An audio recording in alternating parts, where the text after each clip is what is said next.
Hello, friends, and welcome back to Stories About Entitled People. Man, that had to be a sweet feeling watching that a-hole get hauled off and getting all his stuff back. 10 for 10, A+. But before we begin, best way to support our channel is to leave comments, like, and subscribe with the turned-on bell so you don't miss a new video every single day. Always keep the keys. This happened a good 10 years ago or so. My dad has a group of friends from high school who all own Jeeps and go Jeeping together several times a year. They're all old high school friends from a suburban-type town, plus a couple of family members who've since joined the bandwagon. One of those guys, let's call him Randy, got some awesome pro-revenge. Now, Randy is a nice guy, through and through. He's the kind of guy you feel you could trust with just about everything, and sometimes he gets stepped on because of this. But he keeps on going because he's far above bitter resentment. Randy also has a nice red Jeep he takes on the trails with my dad and the rest of his friends. It looks like your standard Jeep, but he's put a lot of money into it, fixing it up and modifying it to run the trails they like to go on. Turns out someone else decided he had a nice Jeep too. Randy wakes up one morning to find his Jeep gone. It doesn't take long to realize it's been stolen. They rally a search, call the police. Nothing for about a week until they finally find his Jeep flipped over and stripped bare in the middle of an orchard. Several thousands of dollars and days worth of time, poof, gone to one jerk. But whatever. Randy shrugs, hauls it back, and takes his sweet time trying to restore his toy. Several months go by, the police have no luck, and we're all convinced the guy got away scot-free. I mean, most of the parts were standard stuff. They probably got separated and sold off on eBay. Heck, he could be selling them at a swap meet and there'd be nothing we could do about it because how could we prove those parts were Randy's? It's a done deal, we realize. Nothing to do. We kind of even forget about it for the most part. Then, one day, my cousin in the next town over gets a knock on his door. Now, my cousin is basically mid-age between me and my dad. He has his own Jeep, goes on trips with everyone else, and so he thought nothing of it when some random guy knocks on his door telling him, "Hey, I saw you had a Jeep. I happen to have some Jeep parts for sale. You interested?" "Of course," my cousin says without thinking. "What do you have?" "A whole lot. Come on over." So my cousin goes to this guy's house and sees an array of Jeep parts, including a hardtop shell. He thinks to himself, "You know, I have all this, but I have a buddy who's looking for a lot of this stuff. Here's his number." The guy, also not thinking, says, "Yeah, let me do that." So Randy gets a call from a guy trying to sell Jeep parts in the next town over. Why not take a look, he thinks. He calls my dad and they head over in my dad's truck prepared to buy some parts. They start talking with the guy, looking at the stuff, realizing he has a lot of the same things Randy's looking for. Everyone gets happy seeing that a transaction is about to occur. Then Randy and my dad start noticing things. "That part there? Look at that weld. That's not standard. That looks an awful lot like the weld you and I did. Oh, look at that. Didn't we repair that part just like that too?" Wait a second. It dawns on Randy that he's looking at his own crap, and the guy trying to sell him the stuff is the thief. His mind flashes red, his eyes go wide, but he's not prone to violence and thinks ahead. He wants pro-revenge. He realizes instantly he can't prove any of the stuff is his. How could he prove that weld was done by him? You can't. He's only got one saving grace. The hardtop shell still has the original lock. And back home, Randy has the original key hanging up in his garage. "You know, I'd really like to buy this stuff," he says to the thief. "Let me go get my trailer, 'cause the truck we brought isn't big enough." "Absolutely," says the thief. Today's his lucky day. He's sure of it. So Randy goes home, calls the cops, grabs his old key, and heads back to the thief's house. With the cops standing by as witnesses, he walks up to the hard shell top and opens it. Randy gets every single part he lost back, and the thief goes to jail. Always keep the keys. And our next story. I got some payback on an annoying coworker. For a little backstory, I work construction. When work is slow, I deliver pizzas with a company whose name is synonymous with a tabletop game. I knew this coworker from the construction job. When I was very new, he was my lead.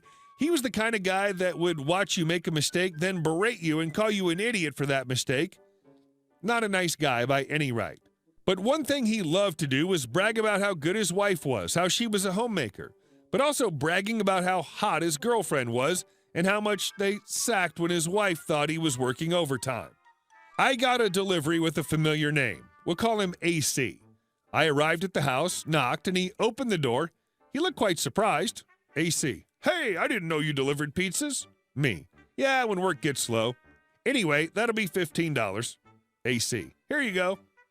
He hands me $16 and kind of looks smug about it. I take the cash and I'm about to turn around and say, just loud enough that anyone inside might hear, "Hey, AC, is this your girlfriend's house or you and your wife's place?" The color drained from his face, and he handed me an extra 20. And our next story. Wear nicer clothes to work.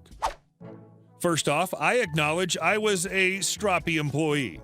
I did work very hard for the company, of about 15 employees, for 3 years before the company was moved 100 miles north from my hometown, from Waikato to Auckland. I moved with them, and on arrival, essentially, a new CEO joined. I was in the research and development team, one of 3. She had a background as a corporate lawyer, while my engineering role was unique, but like most IT, I had no client contact.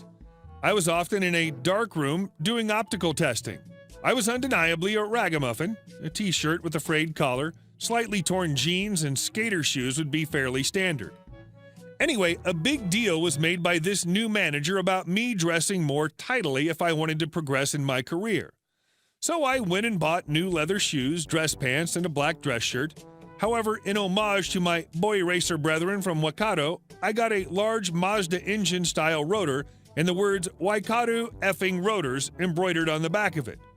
On its first outing, I bumped into the new CEO at the front door of the office, and she was very, very impressed with my effort. It was only later in the day she saw the back of it and said if I ever wore that shirt again, I would be sent home to change. For the next few months, I was always very close to being fired, but eventually her and I became excellent friends, and I worked at that company for another 8 years, traveling the world representing them, in a suit she paid for my tutoring her son in math and physics. However you see it, it was malicious compliance and a bit of pushback against a new boss trying to change the company culture. What is it with new bosses coming in and immediately trying to effing fix everything that ain't broken? And our last story. How one woman enacts revenge upon a dirty-dealing would-be fraudster. So back in the day, my aunt lived in a council house in a rough area of London. She was caring for her young child, and my uncle was working. They tired of the city life, and this area had a lot of violence, drugs, and the like. She wanted better for her child and family. So she decided to put in for a house swap to Devon, which when you live in a council property, you can do. My family had just moved there, talked about how nice it was and the like, so she filed to swap. Soon she'd found a nice little 2-bedroom flat and was scheduled to swap with a guy, details unknown. Everything went through fine, and they moved to Devon and began a much calmer, safer life. My aunt is a very meticulous person, and so as soon as she knew she was moving, she arranged for all the post to be sent to the new address on the appropriate date. However, there were about 3 days in between where some post was still sent to her old address, and unfortunately this included 2 bank statements, one for my aunt and one for my uncle. Now, any decent person would just throw them out or forward them, send them back to the post office, etc., but not this guy. He proceeded to open that mail, an illegal offense, take the info to the Department of Records, and locate my aunt's mother's maiden name. He then proceeded to attempt to open many credit cards in her and my uncle's name. Fortunately for her, she was notified of this suspicious activity and managed to prevent this fraud from happening, which would have ruined both of their credit and destroyed their chances of getting a mortgage, which they eventually did. My aunt reported this to the police. However, as no crime of fraud had actually been committed, stopped by the banks and my aunt, there were no grounds for criminal charges. Now see, this POS had not been as meticulous as my aunt in redirecting his mail, so the letters began to pile up. My aunt decided tit for tat and opened some of the letters. Turns out this guy was in some pretty serious debt and had been avoiding the debtors, moving being a pretty big way of getting away from them. This guy, before committing his attempted fraud, had asked my aunt not to give out his new address.